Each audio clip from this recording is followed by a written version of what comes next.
Hey everybody, it's Josh from Walnut Ridge. Today I wanted to talk to you about something that we see quite often. We get a lot of complaints about when customers bring their unit in is sometimes when they take their cap off here to get ready to dump their holding tanks at the campground when they get done, they get a handful of not very pleasant liquid to come out with it. And so the first thought initially is that they have a valve that's leaking on their black tank or gray tank. But I wanted to show you a couple things that usually what we find is going on. It's just residual water. So you can see this pipe underneath here, pretty long, goes all the way back. And then it's actually tied into a gray tank here that's all tied in together. So that one kind of dumps really quickly. This longer pipe going to the black tank, plus there's a Y going up to another tank. And right now with the way the unit's sitting, it's fairly level, but that pipe is just barely going downhill to get the water back here. So what happens here at the dump station at the campground, you dump everything, you know, you feel like it's completely emptied out, everything's gone out of there, put your cap on, you wash up everything, you get out of there. Well, what happens, all that residual stuff that was still in the pipe that hadn't made its way all the way out yet because the flow had slowed down, makes its way down to that cap. So the first thing you get when you take the cap off is a handful of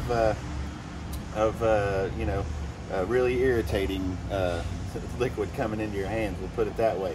I wanted to show you on this one though in particular, this is a brand new unit that we're prepping, and you can see there's some junk, some debris right there at the end of the pipe, and that's actually sawdust and stuff from the manufacturer of this that it found its way down into the drains, you know, when they cut stuff out inside, when they're installing the shower, the sinks, all that stuff, installing the tanks. So there's debris in there that, you know, you try and get flushed out, but sometimes that stuff can get in the seal of the valve, which is just a blade seal. So you can imagine there's a circle for the pipe coming through, and it's got an O-ring on each side, and there's just a blade that you're opening up to release that. You get stuff on the inside of that seal, and then the blade won't close all the way, and you get a little gap that'll allow some of that water to build up while you're using it. This one has a nice steady drip, which is most likely residual from this.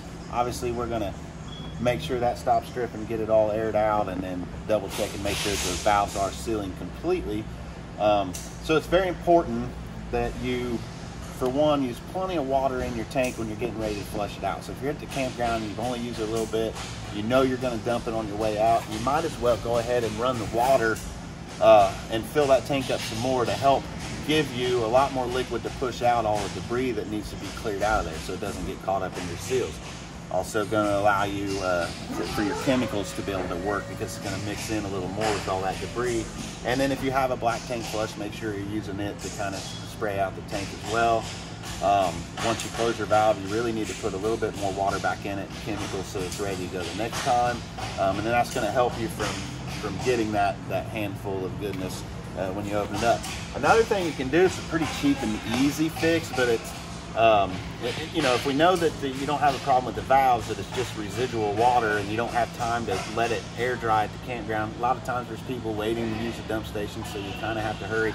You can just get, like, they make a simple valve, and all this is just, it clips right on where the cap would go, and then on the other end your cap would go here instead. But now you've added a third valve right here that you can open up. So you know if there's any residual there, this valve is going to stop it right there. You take your cap off, you're not going to get anything in this small section here, and then you can go ahead and open that up after you get your hose hooked up, and then dump everything else, and it's just going to kind of help keep it a little bit cleaner for you, a lot less messy whenever you're dumping and getting a surprise on that. And it's a really cheap and easy way just to put that on there. They're pretty reliable. So a couple things you can do with it, just wanted to share that. But the most important thing, again, use the right chemicals, use the right toilet paper, make sure you have plenty of water in the tank before you flush it out, so that all that debris can get out of there, and that should help make that those valves in that tank last a long time for you. Thanks.